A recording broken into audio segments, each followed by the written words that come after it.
The Pittsburgh Steelers are heading into their Week 12 matchup against the Chicago Bears, surrounded by uncertainty, tension, and a substantial amount of pressure. The organization is dealing with a wave of injury concerns at a moment of the season where the margin for error is rapidly shrinking. While the team is coming off a crucial win over the Cincinnati Bengals, that victory came with a price.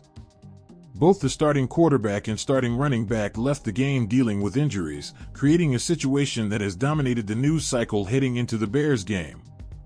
Running back Jaylen Warren suffered an ankle injury during the second half of the win, and although he attempted to play through it briefly, it became clear that the coaching staff needed to remove him from the game to avoid further damage.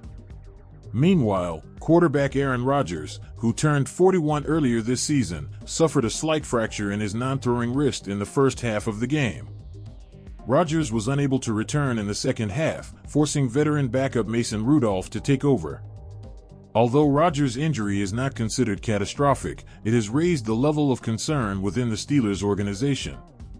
Rodgers is one of the toughest quarterbacks in NFL history, a player known for battling through injuries that would sideline most players. Throughout his lengthy career, he's played through knee injuries, calf strains, rib issues, and multiple thumb, collarbone, and ankle problems, often refusing to sit unless absolutely necessary. Winning with pain has practically become part of his brand. That is why it is no surprise that Rodgers is pushing aggressively to take the field on Sunday against the Bears, even though he is dealing with a fractured wrist. While this injury affects his non-throwing hand, it still has the potential to cause major discomfort, especially when taking snaps, handing off the ball, absorbing hits, or even bracing himself during contact.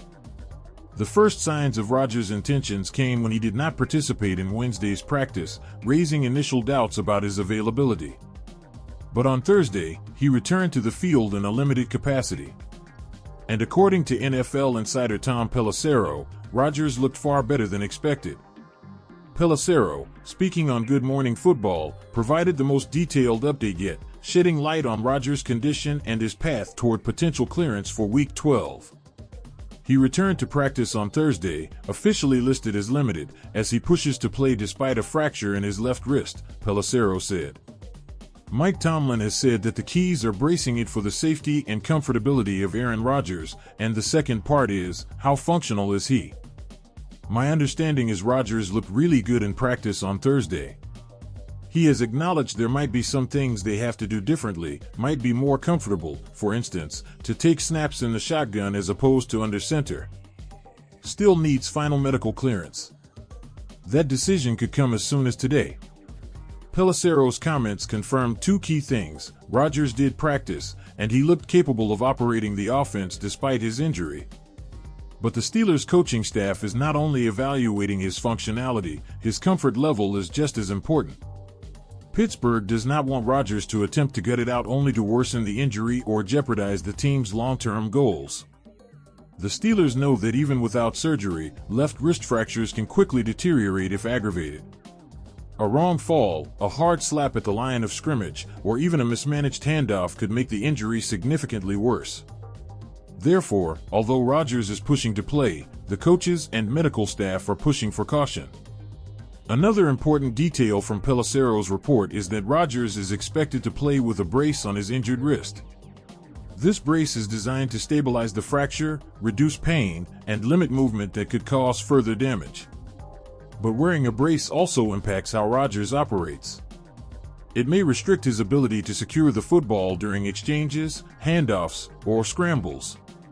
It may influence how he positions his hands on the ball. Pelissero noted that the team may prefer shotgun formations rather than under-center snaps, as the shotgun reduces wrist contact and minimizes the risk of Rodgers jamming his hand against the center's pads. These adjustments would not be new for Rodgers. He has operated heavily from the shotgun throughout his career, but making such changes mid-season adds another layer of complexity for the offense. Despite these challenges, the Steelers know that Rodgers playing, even at less than 100%, gives the team certain advantages. His leadership, pre-snap reading ability, and experience against the Bears are unmatched. Rodgers has an extraordinary history facing Chicago, having spent most of his career in the NFC North. He has faced the Bears countless times, including multiple high-stakes games at Soldier Field. His dominance over Chicago became legendary, leading to the popular saying that he owns the Bears. Statistically, he has been one of the most successful quarterbacks in NFL history against Chicago, both at home and on the road. The Bears know him well, but Rodgers knows them even better. That history matters because this matchup is pivotal not only for morale but also for playoff positioning. The Steelers cannot afford to drop winnable games if they want to keep pace with the top-tier teams in the AFC. While Mason Rudolph did play well in relief against the Bengals, completing 12 of 16 passes and guiding the offense to points on both of his drives, he also benefited greatly from a defense that was firing on all cylinders. Rudolph was steady and competent, but he is not the same threat that Rodgers is. Defenses do not approach him with the same fear or respect. The Bears, who have been playing inspired defense recently, would almost certainly attempt to exploit Rudolph with pressure packages, disguised looks, and aggressive fronts. With Rodgers, defenses think twice before blitzing. They hesitate to leave the middle of the field open. They are more cautious about rotating safeties or disguising coverages because Rodgers has made a career out of punishing defenses who show even a hint of vulnerability. This situational mastery is part of what has made him such a unique asset. Even at 41, even with a fractured wrist, even in a new conference, the mental sharpness remains. Still, the Steelers cannot allow sentimentality or nostalgia to shape this decision. Rodgers will need final medical clearance before he can step on the field. The medical staff must believe the risk is manageable. The coaching staff must feel confident that they have a game plan that protects Rodgers while still maximizing his effectiveness. And the quarterback himself must feel comfortable enough with the brace to operate without hesitation. If all three conditions are met, Rodgers will almost certainly start.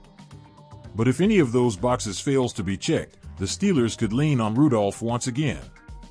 And unlike in previous years, Rudolph has shown that he can provide stability when called upon. He is not a long-term starter, but he is capable of managing a game, avoiding costly mistakes, and delivering accurate throws when protected. If the defense steps up again, Rudolph could keep the offense afloat long enough to compete. All of this brings the Steelers back to the bigger picture. The team cannot allow the season to hinge on one decision. Whether Rodgers plays or not, Pittsburgh must show resilience, creativity, and focus. They must find ways to keep Jaylen Warren involved if healthy, use Najee Harris effectively, protect their quarterback, whoever it is, and generate explosive plays. The defense must continue its upward trend, especially against a Bears team that has been gaining confidence on offense. Regardless of the outcome, Aaron Rodgers is doing everything in his power to take the field on Sunday.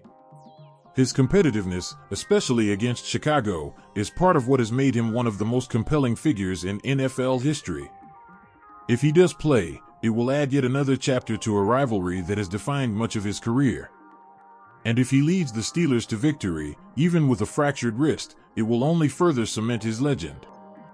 Even if Rodgers can't face the Bears, we'll have faith in the Steelers' victory. Thanks for watching and see you soon.